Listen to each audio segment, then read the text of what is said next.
Hey guys! So today I wanted to film another discussion video, and I wanted to talk about audiobooks and ebooks. And I normally don't read a lot of ebooks or listen to a lot of audiobooks, but I have listened to them before and I really enjoy listening to audiobooks and reading ebooks. I started listening to audiobooks about 6 months ago, maybe more, and I remember I saw this advertisement for audible.com, and they were having this promotion where you could listen to audiobooks for free for, I want to say, 3 months, and then after the 3 months they would let you have a reduced membership fee of $7.49, and then that would be for 3 months, and then after that you would start paying your regular membership, which was about $15 a month, and every month you would get 1 credit, and 1 credit would be the equivalent of 1 book, depending on how popular, I'm guessing, the books were, or depending on how big they were. I'm not really sure what they base book credits on, but some books would be more than 1 credit, some would be 2, and so you would get a credit every month and you could use it on whatever you wanted.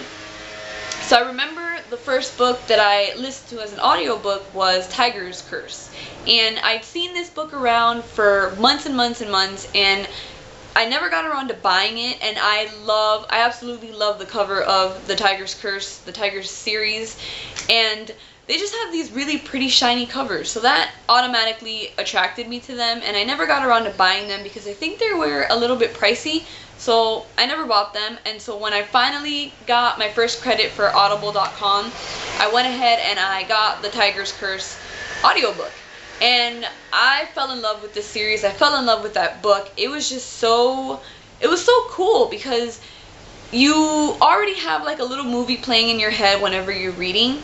And when I was listening to the audiobook, I could see the little movie playing in my head, and then I had like voices pronouncing and using the accents for that particular story. Like, for example, in the Tiger's Curse book, the story is set in India, and so the narrator would talk in English. The narrator would talk in an Indian accent, depending on who the character was that was talking in the story at that point in time.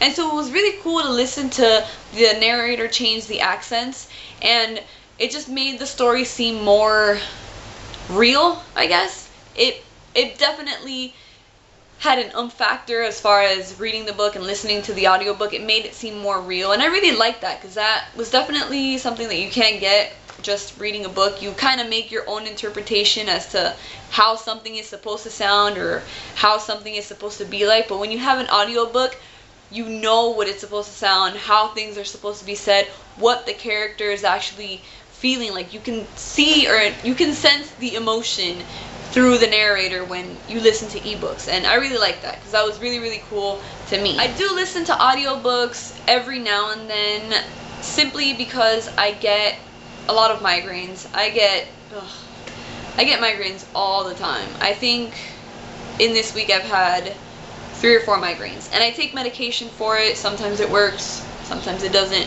but I definitely like using audiobooks and listening to audiobooks when I have a massive migraine because I can just close my eyes and listen to the story and just visualize everything in my head, and it makes things a lot easier for me.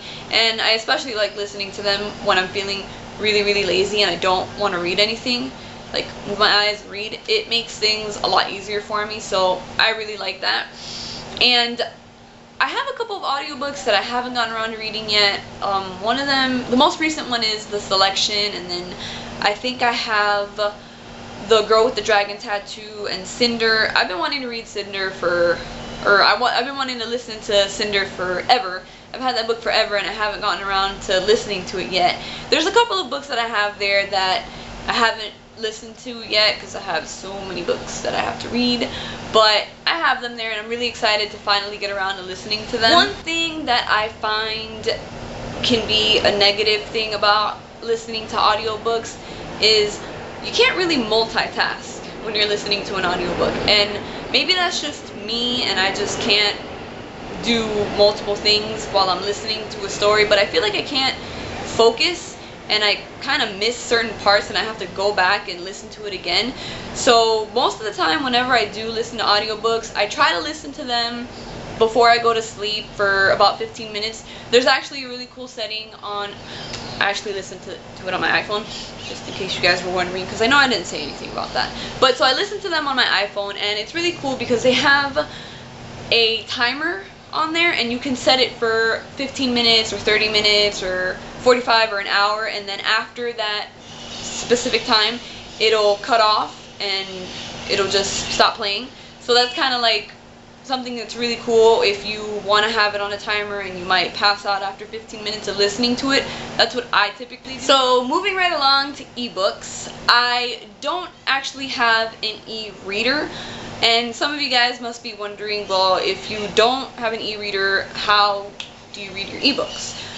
I read them on my iPhone. It's pretty much the same thing as having an e-reader, except that my screen is really, really small, but it's kind of the same thing. I wish I had an e-reader, but unfortunately I don't. So I read my ebooks on my iPhone, and it's pretty much the same thing. If I were to choose an e-reader, I think the e-reader that I would go for would be the Nook first, and then the Kindle in white. And I like the Nook tablet as opposed to the Nook Color. It has more memory and it has a faster processing thing, so I would go for the newer version than the Nook Color, even though they're pretty much the same thing and they cost a little bit more. The tablet costs a little bit more. I would go for the tablet instead of the Nook Color. And the only reason why I would pick the Nook over the Kindle is because I'm a member of the Barnes & Noble club book thing, so I renew my membership every year, and I usually buy a lot of my books from Barnes & Noble, or I go to the Barnes & Noble store and get my books there. We get a lot of discounts for being members, so it kind of benefits me. So I figured if I'm always buying stuff from Barnes & Noble, I might as well just get a Nook. However, when I first started noticing e-readers, I noticed the Kindle, and I noticed the black Kindle when I first started seeing these things around. And I remember I would see people reading them on buses, and I would see people reading them during work, on their breaks, and I didn't really know anything about e-readers when they first came out or when I first started noticing them, but I thought they were really cool.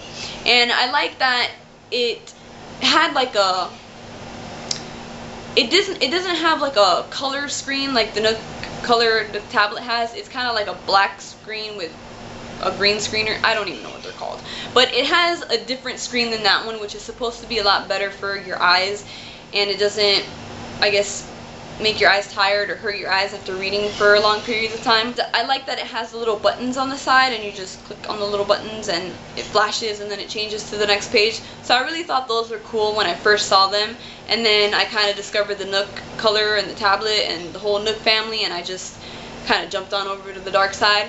But I really did like the Kindle when I first saw it, especially the white one. I started checking out the white one online once, and I just completely fell in love with it. It's actually a lot cheaper, and it's just really nice. It looks really nice in white. My favorite thing about using e-readers and e-books is that it's really, really hands-free. You don't have to sit here and read your book with both hands or go, let me just use an example.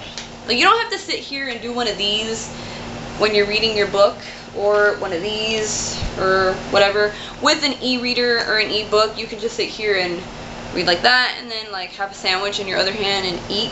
So I really like that about e-books and e-readers. Typically when I read on my iPhone, I usually read it this way because I feel like a lot more writing is shown when it's horizontally instead of vertically, and I like to change the background color so that it's a darker color instead of the white color, because I feel like it hurts my eyes after a while. So I change it and I make the color darker, and then the font is black, I think it is. So that definitely helps me whenever I'm reading for long periods of time. Another cool thing that I like about ebooks and e-readers, and I don't know if a lot of the ebooks, e-readers have this function, but on my iPhone it has this function, and the function I'm talking about is the definition function. If you're reading a book, like for example, I have a lot of apps that I use to read ebooks. I read books on iBooks for iTunes or for Apple, and then I have the Nook app, and I also have Bluefire for my PDF ones and my books that I get from NetGalley. So on some of the apps, not all of them, I know that iBooks has it, and I know that Nook has it. On some of the apps you can have this definition function that you can use, and what you do is you just highlight the word that you don't know, and then it defines it for you right then and there. And I thought that that was the coolest feature that I'd ever come across, because sometimes when I'm reading books, sometimes I don't know some of the words that these authors use, and I have to like go and look for my dictionary or go online and go to dictionary.com and figure out what this word means. And when you're using an e-reader and reading an ebook, you just have that function disposable right then and there. And that's just really cool to me. It saves me a lot of time, and it saves me a lot of work, not having to get up and go find a dictionary and define the word. So it's really cool. It's a really cool function. Thank you for watching. I hope you guys enjoyed this video. I like having these discussion videos because I like hearing what you guys have to say, what your opinions are. If you guys haven't already checked out audiobooks or ebooks, you should definitely give them a shot, because you never know, you might like them. They're so easy to use, they're simple, they're convenient, and you should just check them out.